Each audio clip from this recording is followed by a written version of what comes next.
I'm going to continue with W.D.Ross' Right and the Good. There's a second chapter. It's called What Makes Acts Right, where he talks about, essentially, he has about 7 different duties that we have, that we are supposed to honor, or that we're supposed to understand and, use. We're supposed to fulfill these duties here. And I don't want to go into the full chapter here because that would be a long time. He has an appendix in there, and he's got some other stuff there. But he has a full chapter where he discusses what makes right acts right, essentially, I mean, there's one big thing he does here, and that's where he reveals his duties, or the duties that are the duties that we're supposed to at us as people, that he thinks we are supposed to fill. Now remember, Kant's categorical imperative only has 3, which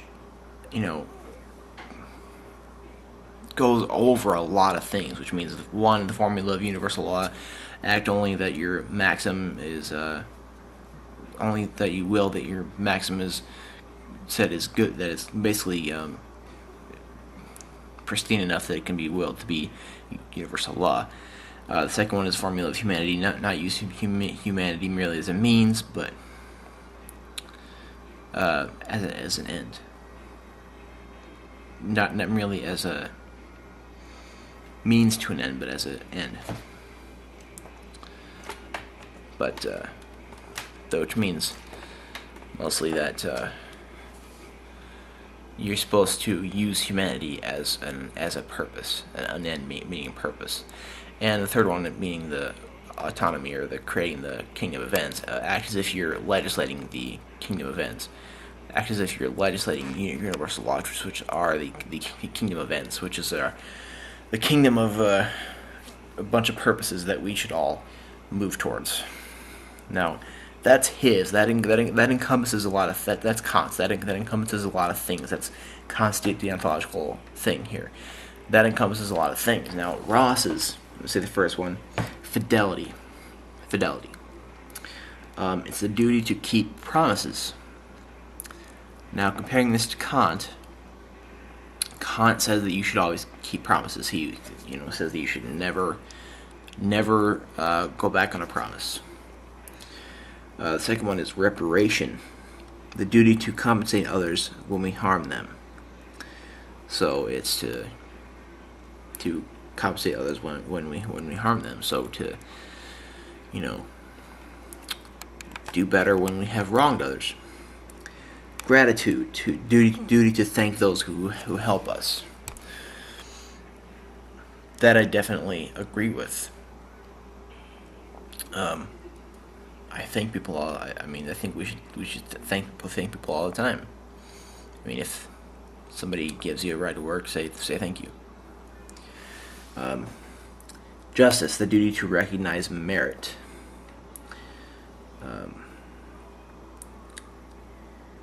That meaning, the duty of justice meaning to recognize, what merit is. Beneficence, the duty to improve the conditions of others.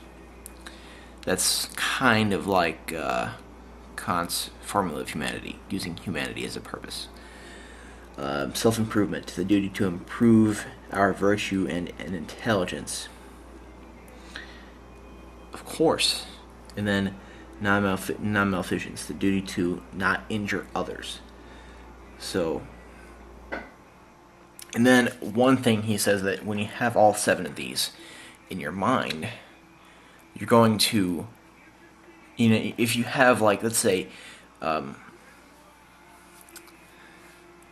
the IEP, the IEP.utm.edu gives a really good example. Now, I've read this chapter, but this gives a really good example. If you let if a guy lets you borrow a gun borrow his gun, and a day later, he wants it back because he wants to release rage a bunch of people and kill a bunch of people. So you have two duties which are conflicting here. You have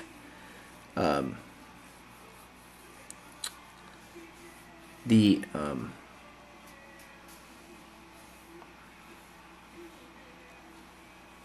fidelity, because if you borrow something from somebody that you're obviously promising that you're gonna give it back. So you have fidelity. So if the guy asks you for this gun here because he wants to release a bunch of rage on people and kill people because he's pissed, you have fidelity, which is your duty to keep promises, and then you have the duty of non-maleficence, the duty not to injure others. So you have these two duties conflicting with each other. Now, one big thing that Ross says here is that if in conflicts like this, you will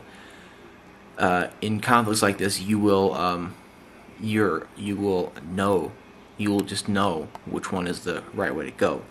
And obviously, if I was in that situation, I would honor and I would fulfill the duty of non-maleficence, because I want to not injure others. And I think even though I have a promise to this guy, I feel like the purpose of not injuring others is a better thing to fulfill. So I don't know. I want to compare this to the categorical imperative. I feel like this is a little bit. I mean, I really like this a lot, because I feel like the categorical imperative is a little bit restrictive. It will restrict you to more than what you want. Kant says to never lie. He says in the groundwork that you should never lie. It doesn't matter what situation you're in. You should never ever lie. I disagree with that. I really disagree with that. Like, let's say, and I think even we have here with Ross, the duty of beneficence and the duty of beneficence, where I think if someone comes and asks me if their hair looks nice when I'm at work, and I think personally that their hair looks like shit, it would be wrong. I think it would be morally wrong of me to say, no, I think it looks like shit. Go back to the fucking barbershop. Go back to your hairstylist, bitch. I really think that's wrong to do.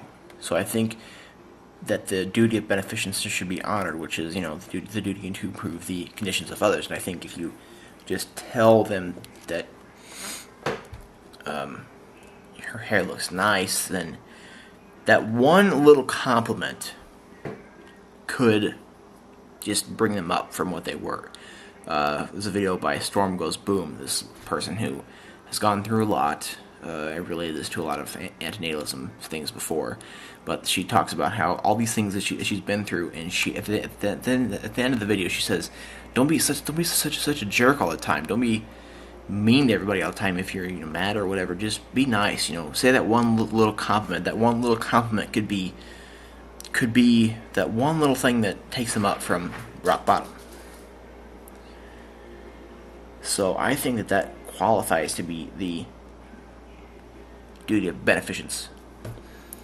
So I don't know, I'm leaning towards Ross right now, and I would like to create a